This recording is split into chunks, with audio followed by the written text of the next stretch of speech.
دا هم د بون ښار بون کابو 40 کاله د جرمني پلازمینه وه.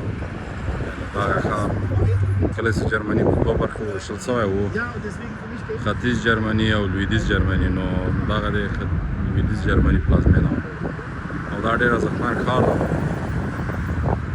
په ټول یورپ کې دغه ښار ډېر خپل سوداګریز او صنعتي ارزښت لري.